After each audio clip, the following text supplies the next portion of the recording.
The Mendon-Honeoye Falls-Lima Sentinel welcomes you to this edition of the Mayor's and Supervisors Weekly Update, brought to you by... Each week, our community makes history. Each week, you make history. And each week, there's only one source to turn to for the first take on history.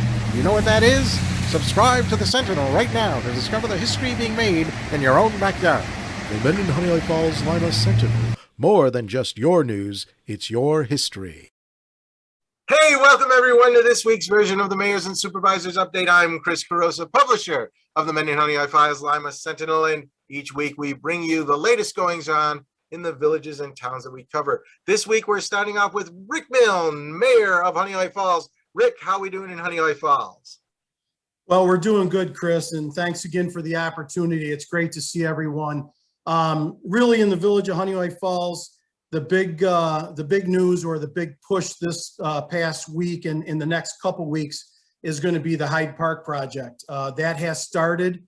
It's actually going very well. We think we may even be ahead of schedule, but the company came in and did all the excavating work, and the embankment retaining area is being put in now and should be completed by next week, Wednesday. And then it's just a matter of putting in all the new infrastructure, the new road. So it's still a potentially a 3-week project or so, but it is moving ahead very, very well. And we're excited to have that done. So we are on track to have Hyde Park reopened before the school season starts. So our school buses and emergency services vehicles will be able to get up and down that road. The fire department project continues to move forward. A lot of discussions that are happening, and it's going to be a long-term project, but we're excited about what's happening there. And lastly, the COVID variant. We're not seeing a lot of new ambulance calls, but we do know that it's getting bigger in our area as well. So all we can do is suggest to folks that they mask up where they can and they just be respectful of other people and their safety as well. So Chris, I appreciate it. Thank you, Rick. Eileen, Village of Scottsville. Good afternoon, everyone, and thank you for this time to speak to the people of the Village of Scottsville. There is a Board of Trustees meeting on Tuesday, August 10th at 6:30 p.m. in the municipal building. And with all the new Delta variant and everything, masks are required for any unvaccinated visitors, and we're strongly recommending masks for vaccinated visitors as per CDC guidelines. So please, consider that as you're coming to our meeting on Tuesday. The first portion of our Arpa funds have been released, and my treasurer has informed me that it's been deposited in our account. The board is looking at the best possible uses for this money, both to meet the pandemic response needs and to prepare for the future. So we have a few things that we're considering, and we'll be discussing this a little more at our board meeting on Tuesday. Some of the things we can do with monies are public health expenditures, negative economic impacts caused by this public health emergency, replacing lost public sector revenue, premium pay for essential workers, and investing in water and sewer infrastructure. And as we've researched a little more, it also says some things about parks and outdoor recreation. So we have some real flexibility in these areas, and we'll be discussing that at our board meeting on Tuesday. Let's see, our Catawaugus Park and Greenway update. I know I mentioned last week that the bridge would be closed starting Monday, but they've decided to do some trimming work before they start. So right now it's still open. They're doing the trimming along the Greenway, and it will be closed once they're ready to do the resurfacing. We will let you know when that begins, and the bridge and the trail are closed down.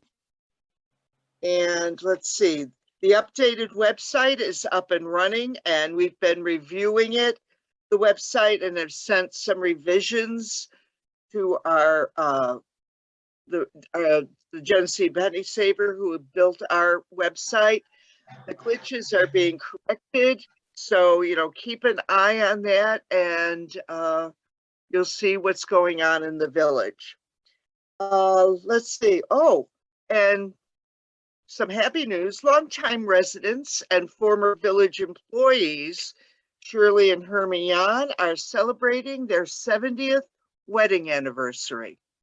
So we want to just congratulate them and give them our best wishes. This is a wonderful couple and we're really happy for them. So on that happy note, I think I'm finished and I wish everyone a good week. Eileen, spell their last name so I get it right, because the transcript doesn't always do that. Jan, A-Y-A-H-N. Okay, great. Thanks. That'll be great. Jerry, Town of Rush. How are we doing there? Well, we are doing great, and I am wearing this mask, but I'm going to take it off now. I was wearing it only to express my feeling of uncertainty about where is this new strain, where are these new strains of COVID going to go in the future, and how are they going to affect us?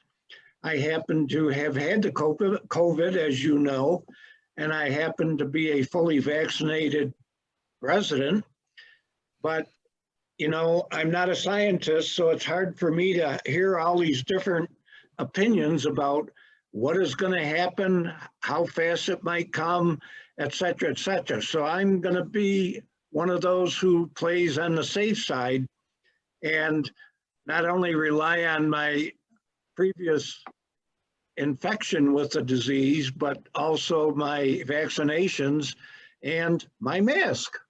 So it's not that I think Halloween is coming early. I just don't want to catch the COVID again.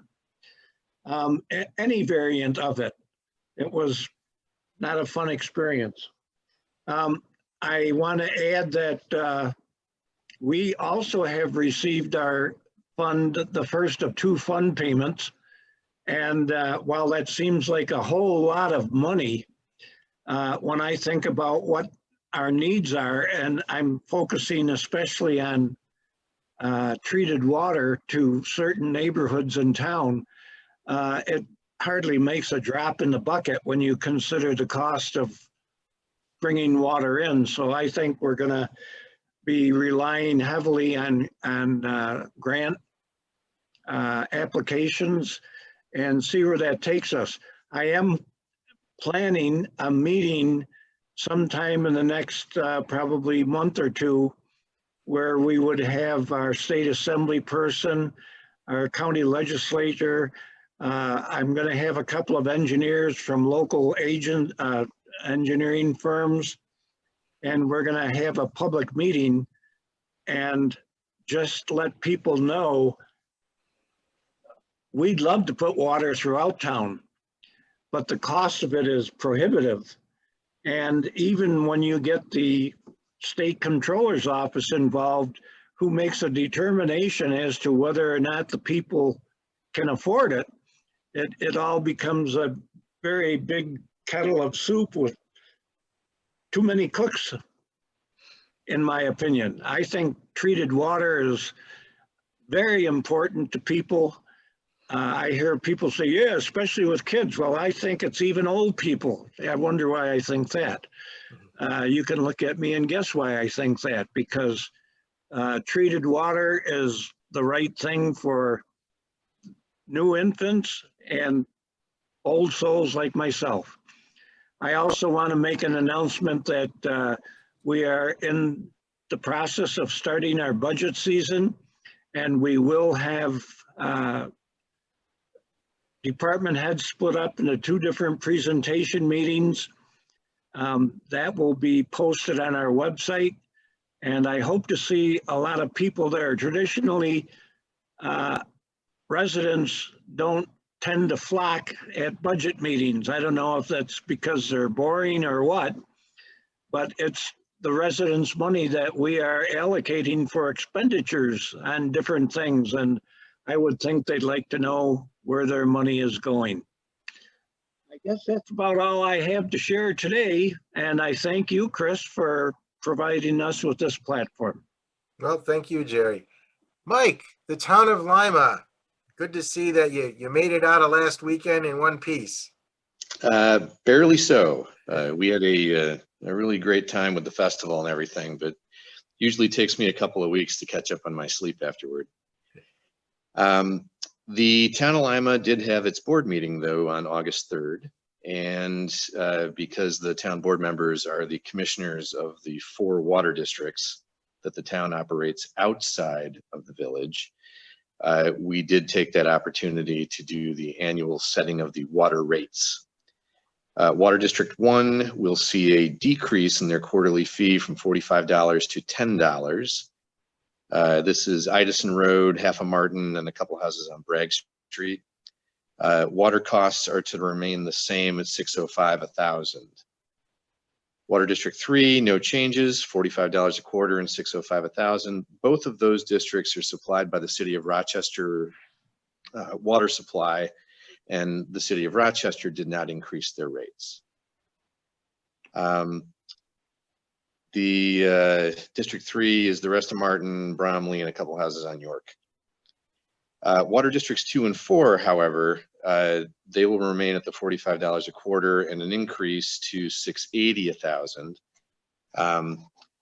District 2 is Rochester Street, north of the village, Rexon, Slocum, a couple properties on Gale. District 4 is Tupelo Trail. The water increase is due to the fact that the supply there is from the Monroe County Water Authority, which is considerably higher than the City of Rochester. The first town water survey letters have been mailed.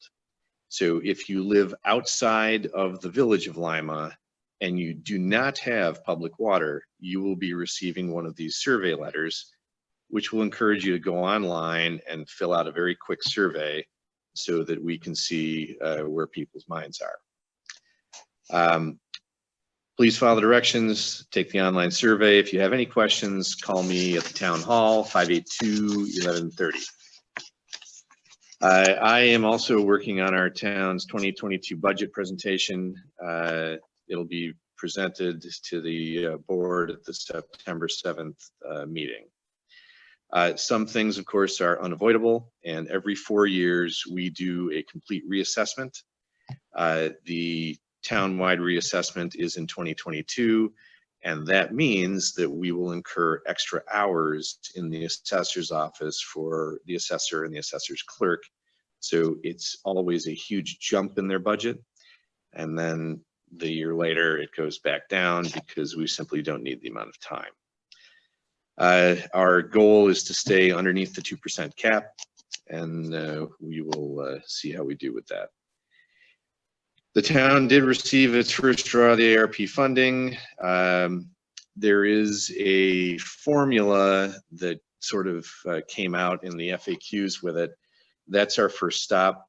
We have to look at the annual update document, which is what we have to file with the comptroller's office for 2019 and 2020, pull all the numbers out, stuff them into the formula, and then that actually gives us what they believe to be our losses for COVID.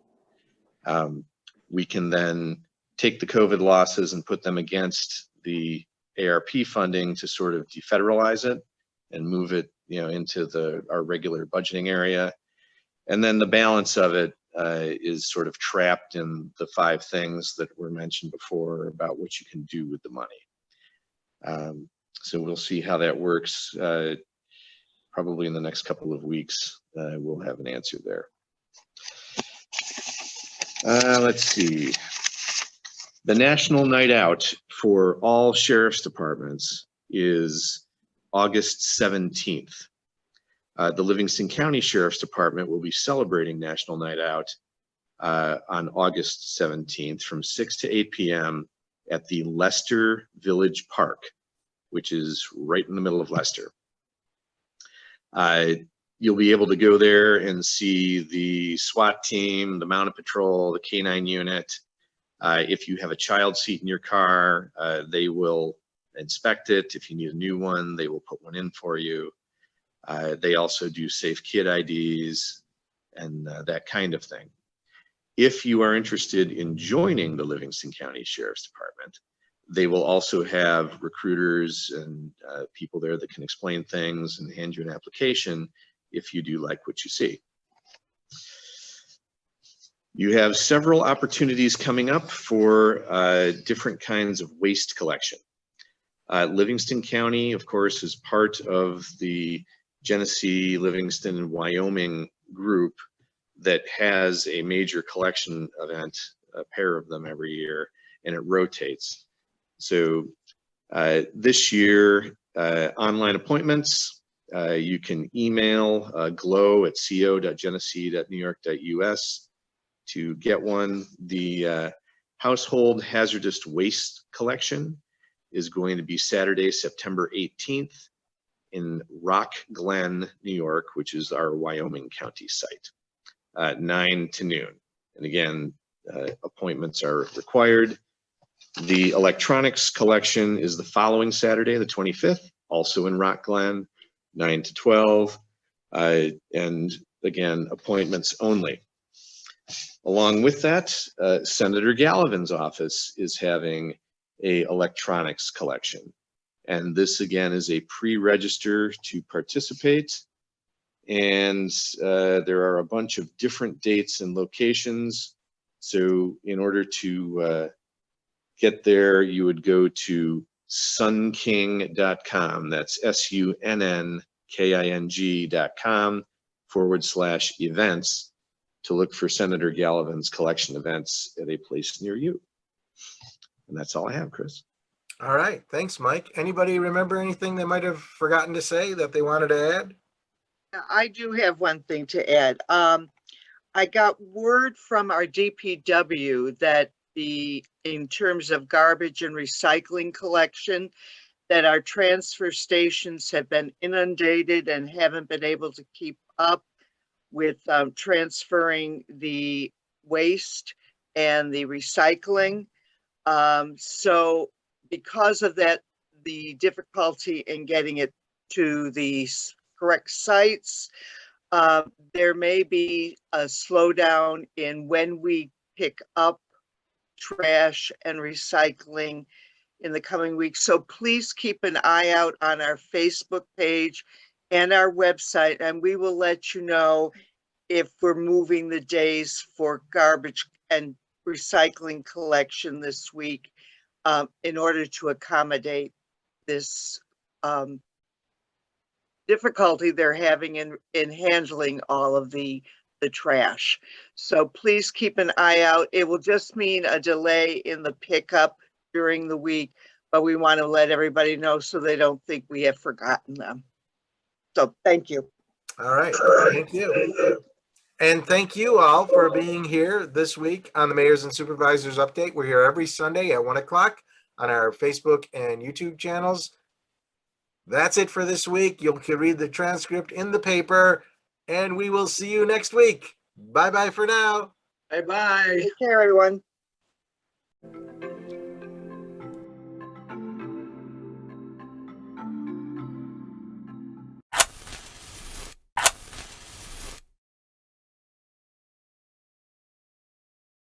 Imagine yourself communicating with a difference. Pan-Dimensional Solutions helps you do this. Whether live spectator events, taped broadcasts, or real-time audience-engaging programs, you can benefit immediately from the tools Pan-Dimensional Solutions will share with you. Do you want to make a difference? Contact us at pandimensional.com.